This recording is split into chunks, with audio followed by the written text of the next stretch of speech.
watching KGUN-9 on your side. News at 10. Good evening. Thanks for joining us. I'm Stella Inger. Guy has the night off. We have breaking news on a murder from 6 years ago. 62-year-old Kay Reed disappeared in 2008. Tonight, Tucson police say they have charged a man, Luis Vargas, with burglary, kidnapping, and first-degree murder. KGUN-9 Your Side's Craig Smith covered this case from the early days of Kay Reed's disappearance. He joins us live in the newsroom. Craig, what can you tell us? Stella, this is a story we have waited 6 years to tell after searches, vigils, and years of wondering who made Kay Reed disappear. Now someone is arrested and charged with killing her.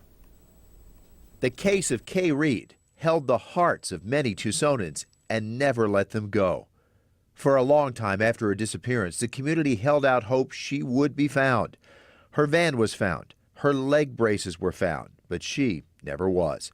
There were tantalizing clues, surveillance video of a man using her credit cards, but never an arrest. See anything or hear anything? Friends and family handed out posters with Kay Reed's picture, and they kept it up even 5 years after she disappeared. Now we know Tucson police had a suspect early on, but did not feel they had enough evidence to charge him. They knew 36-year-old Luis Vargas went to prison on other charges soon after Kay Reed disappeared. That helped investigators keep a murder suspect safely locked away while they had time to build a case. We knew that we had nothing to lose and everything to gain by allowing ourselves more investigative time and continuing to work with the county attorney's office. Vargas has been in and out of prison over the last 15 years for endangerment, aggravated DUI, car theft, and burglary. Police say they and prosecutors felt the time was right to charge Vargas, but it's also important to know Vargas was about to be loose in the world again. State prison records say the burglary sentence that kept him locked up was set to end December 2nd. Now, though prison records show Vargas was due for release today, he was actually charged about a week ago with murder, kidnapping, and burglary in Kay Reed's disappearance. Now he's in the Pima County Jail. There, his bond is $500,000 in cash. Stella. And now to continuing coverage. He won 10 games, the Territorial Cup and the Pac-12 South. Now Arizona football coach Rich Rod has taken home the Pac-12 Coach of the Year award. Coach Rich Rod and the Wildcats are in the conference championship game on Friday night at 7 against Oregon. Rodriguez's team is poised to pull off what would be the third major upset of Oregon in a little more than a year. Now, Arizona's chances of making the college football playoff has gone from far-fetched to actually pretty realistic. The Wildcats are up to number 7 in the rankings. Sports director Jason Barr joins us with more. Stella, that's the highest they've been all season. The top 4 make the inaugural college football playoff semifinals. This is the Wildcats headed to their Pac-12 South or championship title game with Oregon. ESPN released the rankings earlier this evening. The Wildcats move up 4 spots and are ahead of Michigan State, Kansas State, and Mississippi State. 1 through 4 as we go from left to right. Alabama, Oregon, TCU, and Florida State. Ohio State and Baylor are 5, 6.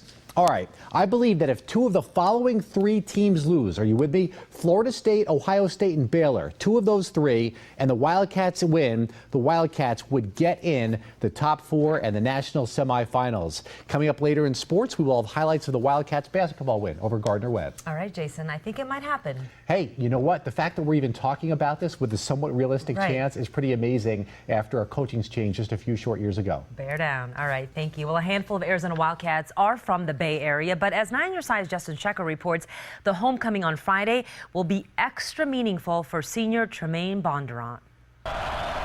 From losing his spot on the team to preparing for the Pac-12 championship, safety Tremaine Bondurant's senior season has been one of perseverance. He went from the doghouse to the front porch and he's in the living room now, so he's done well. Devastated by the murder of his cousin last December, Bondurant didn't participate in the team's summer conditioning program. That decision led to his dismissal from the team for all of the first day of training camp. The next day, coach gave Bondurant the chance to make amends and prove he belongs on the U of A football team.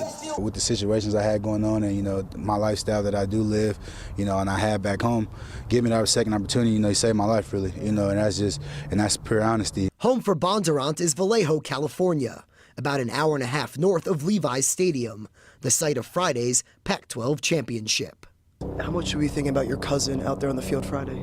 Always, man. It's just, knowing that he could be there, and, I definitely know he would be there. So it's, it's something I'm going to be thinking about, definitely. I already have been thinking about it, but I know he's watching down on him. He wants me to do my best. Less than a year after his cousin's death, Bondurant celebrated the birth of his first child.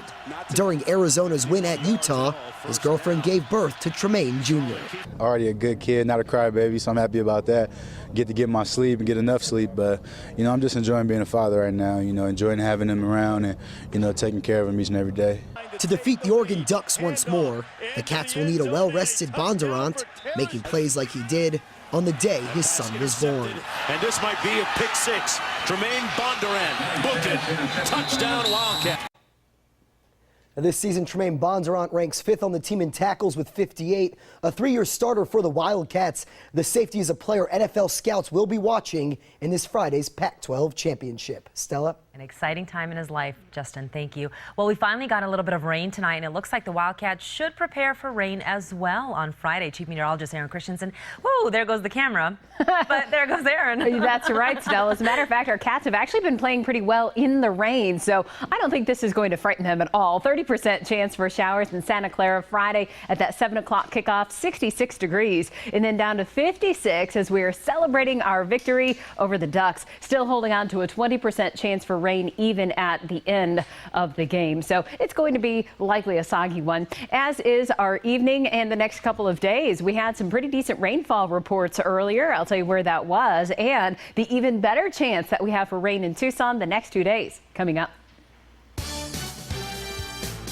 Our election coverage continues tonight. Preps are underway to start the recount in that super tight congressional race between Ron Barber and Martha McSally. The November count showed McSally ahead by 161 votes, a margin close enough to make a recount automatic. The machines that counted the votes in November are being checked for accuracy. We want to make sure that the software program and the hardware is counting accurately. We do that prior to counting the ballots, and then we count the ballots, and then we do it after the election, the recount is over, to give some assurity that everything in between was fine. However, there's other additional auditing we do as well. Tomorrow, Arizona's top elections official, Secretary of State Ken Bennett, will visit Pima County elections to see the testing. We expect recount results in about 2 weeks. And to 9 on Your Side Border Watch, protesters were out criticizing Customs and Border Protection this morning. The Border Patrol Victims Network were in front of the federal courthouse in Tucson, calling for names of officers who may have abused people crossing the border. Richard Bourne was leading them. He was there for a trial regarding an incident with CBP officers earlier this year. I was arrested last May at the Deacon City Port of Entry in Nogales, Arizona, after I demanded the name of an agent that had abused a colleague earlier that day. Boren says he received no warning before being arrested. Witnesses on behalf of CBP say they asked Boren and those with him to leave multiple times and even offered the badge number for the officer whose name was requested. In federal court, though, the judge ordered Boren pay a $75 fine. He says he's going to appeal it. It's been nearly 2 years since 26 students and staff members were killed at Sandy Hook Elementary School. Michelle Gay's daughter, Josephine, was one of the 20 young children who lost their lives in the mass shooting. Since losing her daughter, Michelle's mission is to spread ideas about school safety as well as security, and her journey brings her right here to Tucson. Tonight, she sat down with 9 Your Side Simone Del Rosario to share her story. In their last night together, Michelle Gay remembers Josephine had a hard time falling asleep. Michelle says she could not figure out what her 7-year-old nonverbal daughter was trying to tell her. But I promise you that I will not give up. I will figure it out. And with that, she fell asleep in my arms, and we slept that way for the entire night and woke up the next morning on December 14th. Michelle could never have predicted what would unfold that day, but in the weeks and months that followed, the promise she made to little Joey that night stayed at the forefront of her mind. It's taken on a different meaning for me. It's taken on this mission that I have in her honor to make our schools safer. The former teacher founded the nonprofit Safe and Sound with another mother who lost her child at Sandy Hook. Their goal is to take the hard lessons learned from the Sandy Hook tragedy and make schools across the country, including right here in Tucson, a safer place. I don't want to see this happen in another community. And already I have. It's incredibly difficult and incredibly painful when there is an incident like this because our schools have to be safe. Michelle is in Tucson for a school security summit where she's a speaker. It's being held tomorrow through Friday at the JW Marriott Star Pass. It's a chance for school reps to browse security solutions from a dog who can sniff out ammo to the latest surveillance systems. For more information on Safe and Sound and the summit, visit our website, KGUN-9.com. Stella? It's sad that we have to think about this, but thank you, Simone. Tucson police hiring. They're searching for a new class of recruits, and we'll tell you how to sign up. That's coming up next. And with Rich Rod named the Pac-12 Coach of the Year, we'll tell you the coaching change today that made the